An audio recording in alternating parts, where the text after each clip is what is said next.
Hey, good afternoon. Out for my second walk. Going to see what's going on out here. And hi, my name's David. How you doing? And we're going on my journey to leave my pity party behind after my accident. And I was in this pity party for about 5 years. I messed up my foot, my abdominal muscle, my back, my tailbone, all kinds of fun stuff. Got super overweight, not super, 242 pounds. Right now I'm down to, well, I just ate, so I'm probably about 188, 189 with my belly full. And it's just my little journey. Sometimes most of the times I talk too much and rant. Not rant, but just go on.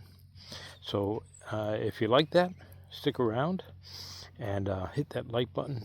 I also talk about fitness, carnivore diet, and slow traveling and some ways to create assets. Now, let me ask you this. We're getting ready to start slow traveling, but we're building up our assets and money streams so that we can afford to do the things that we want to do, especially in the first couple go-go years. Hopefully we'll have more than that, but the first couple of years when you start, you want to do more of the touristy type things. Go on the tours, maybe go on the things. We love going to art museums, galleries, concerts, concerts like classical musics or plays or musicals, and also like Andrade Botticelli, like concerts like that in like some old Roman ruins. That stuff is just cool. Well, they're not cheap, so we have to plan for that and build that up into our coffers on what we're doing. Now, a lot of people talk about needing travel health insurance. We really aren't going to purchase separate health insurance for that because we're going to be self-insured. I know as Americans we want insurance on everything, but the fact is the cost of basic health insurance, even some a little bit more advanced stuff around the world, is up to like 90% cheaper than here in the States. And then if you get these health insurance plans for traveling and stuff, most of the time their deductibles are $5,000 to $10,000 to $12,000. You have to use that up first before you can do it. So why pay $250, $500 a month for travel health insurance? Because remember, we're older. When you still have to run through $12,000, and chances of you spending that are next to none. So what we did was we set up our whole life insurance policies that are cash heavy instead of death benefit heavy. So they have to be done right. So it's like a 90-10 setup. And now I'm not a financial advisor. I'm not a life insurance agent. I'm just telling you what we did. You have to do your own research. Okay? Get that out of the way. While you're doing that, hit that like button. Comment down below, all that stuff. So what we done is with the life insurance policies, we said, okay, so if it's a $5,000 deductible, we'll put that in, and then we'll take the monthly payment of $250 each, so $500, and we'll put that in there. The following year, we're at another $5,000, so where both their deductibles would be so-called covered, even though we're not using the life insurance policy like that. It's not a health insurance policy, travel health, right? But it's cash value. So the cash value is building up. Sorry, something got me. So that's building up now. We still have within these 4 years. So by doing this early enough to plan ahead, we're going to have cash value in our policies for these specific policies, we have more than one policy that's designed for this, so that in the case of an emergency, within 3 days we can get to access to the funds. Now, we are also building up a 24-month, was going to do 18-month, because right now we've got about 6 months.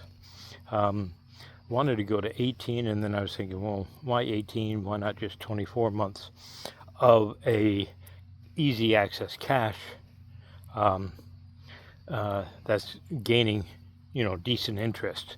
And by that I mean it needs to be earning at least what we would earn in the whole life policy, which is like 3 and change, 3.5, 3.7.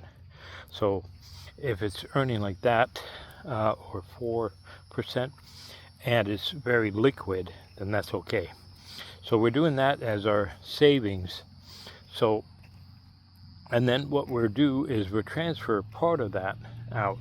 We have like probably just a regular 6-month savings, and then we'll have the longer term savings in another policy, and then our health insurance policy, which is life insurance, cash value life insurance that I said before. Does this make sense?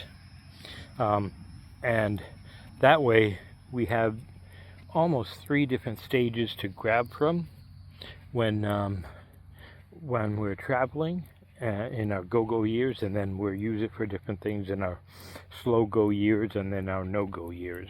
We'll be able to use it for, but all this time for, different things.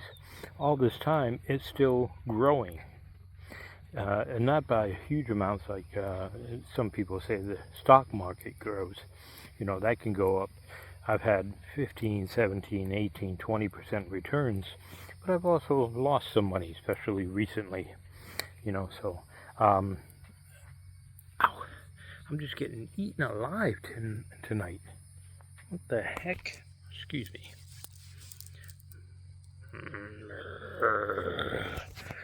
Oh, I look like Popeye.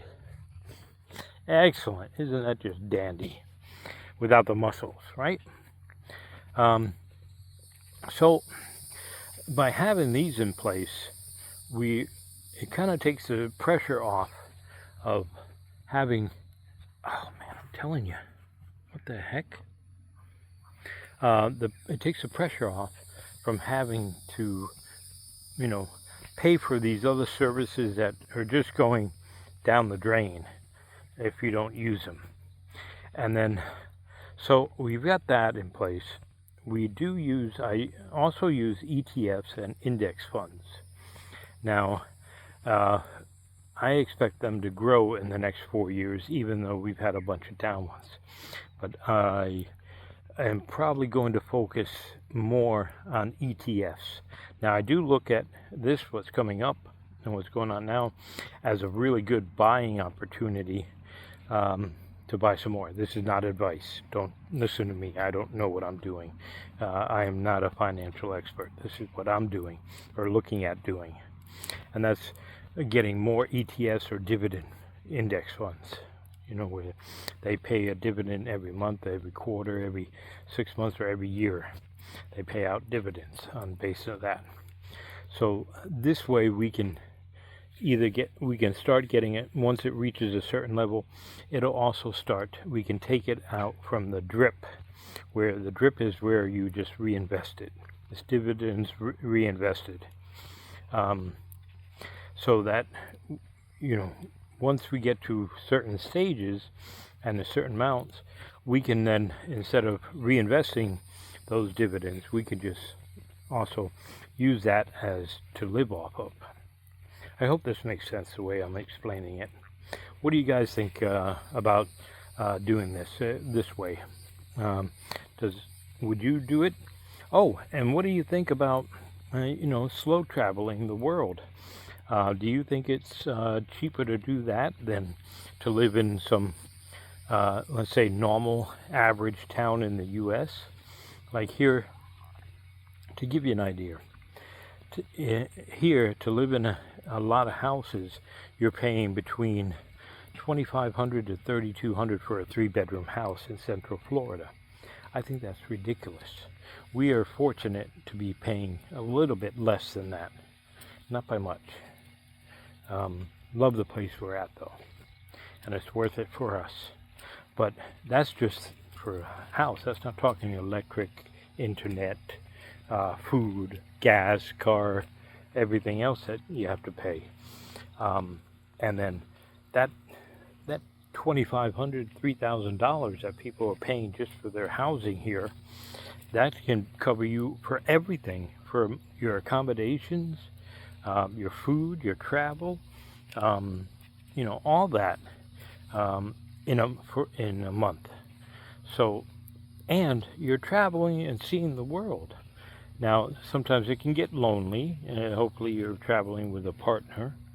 But would you guys do that? Say if you're either married or single and you went either by yourself or with that, and you could travel the world, and every month or up to every 3 months, you could be in a different country, in a different city, live there for 1 to 3 months, see the sights, meet the people, and meet up with the expats too.